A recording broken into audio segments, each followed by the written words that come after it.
This is breakfast today. It's like 4:30 p.m. I feel like I have the biggest bags under my eyes today. I've been dealing with my daughter all day and it's been freaking wild. So I need this.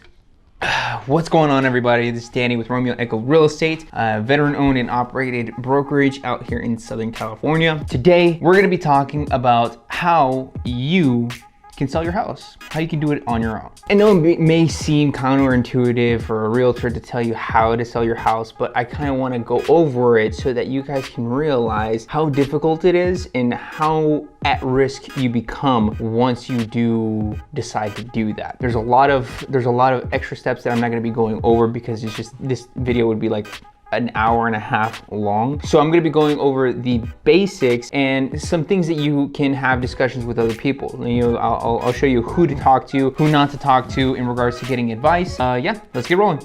And if this information does help you out, make sure to tap that like button, press that subscribe button as well. It's only gonna help me out with reaching more people and helping more people like yourself out. All right, let's get into it. All right, so the very first phase, very first portion is preparing the home for sale. And what that means is, like, if you're gonna be doing any renovations, if you're gonna be, you know, painting the house, redoing the kitchen, redoing the bathrooms, things like that, this is the phase you're in, right? So you wanna make sure that you're doing something according to what the market is selling. So you want to look at the homes that are selling in the market, seeing what type of bathrooms are selling, what type of kitchens are selling for the tier that you want to be in. If you want to sell in the high end, you want to get kind of like the higher end materials, so on and so forth. You get it. This is kind of like the staging phase where you're kind of putting like like a little bit of lipstick on the property. You're painting it. You're making sure that the front yard looks good. You're make sure that the backyard looks good.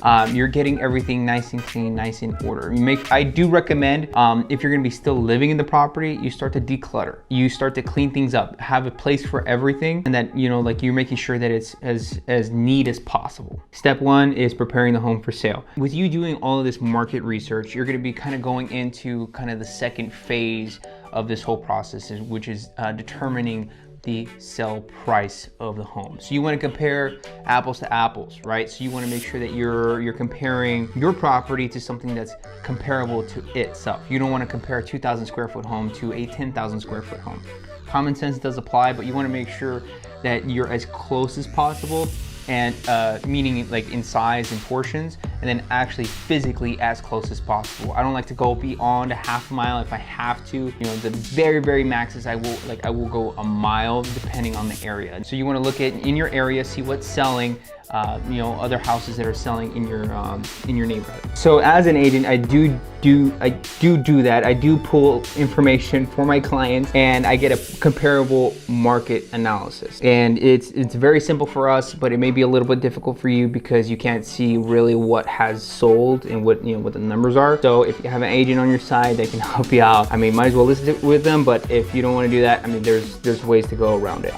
So with that said, the next step is for you to market. Take pictures and market your home. So with everything being digital nowadays, it's really simple for you to be able to market your home. You can go on Zillow.com, build a profile, and actually post up a property. It's really as simple as that. The thing is that they may not prioritize your information as much as a MLS listed property. At the same time, it may not be as detailed. You want to make sure you're pulling tax information from the property, so you want to make sure that you have all the information together about your property, everything that Zillow is going to ask you, or Trulia, Redfin, you know, all those websites, they're going to ask you a whole list of things that you know, applies to your property, and you want to make sure that you have that all in order so that when people are going to be going to take a look at your property, they're knowledgeable of what you're offering. So more than likely, the buyer is going to be represented by a buyer's agent.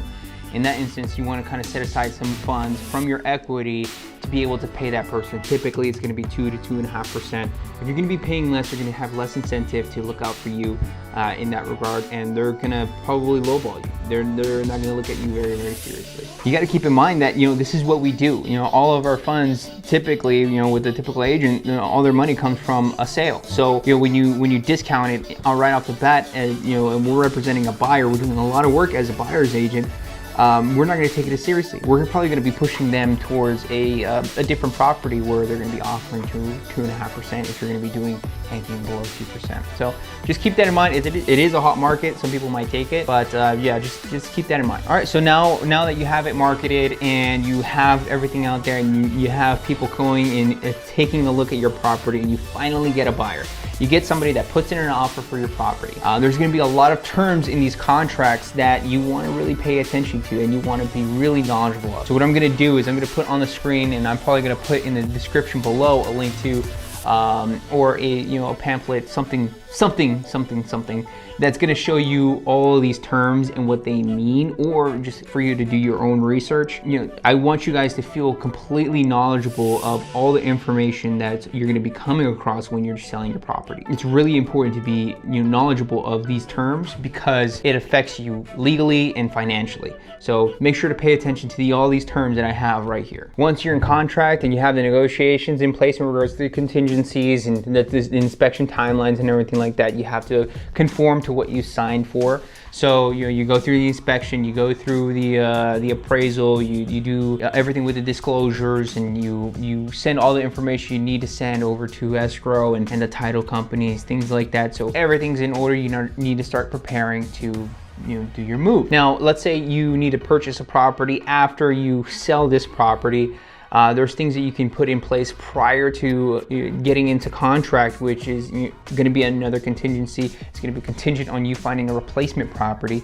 You can put that in place, but you want to put it in place before you guys enter escrow so that everyone has an equal understanding of everything that's going on. And that's really about it, guys. And I kind of want to go into why people do utilize an agent during this process, because it's really important to understand both aspects, not both aspects. All right, so part of me being an agent, I pay for what's called E&O insurance. It's errors and omissions insurance. That happens if there's any mistaken paperwork. Let's say something happens where I put a number that's incorrect, or something that happens where you put a number as a seller incorrect, or put terms that were kind of incorrect, or something happens during the transaction. I have that insurance to back me up. You can purchase into it, but it's very, very expensive to do so.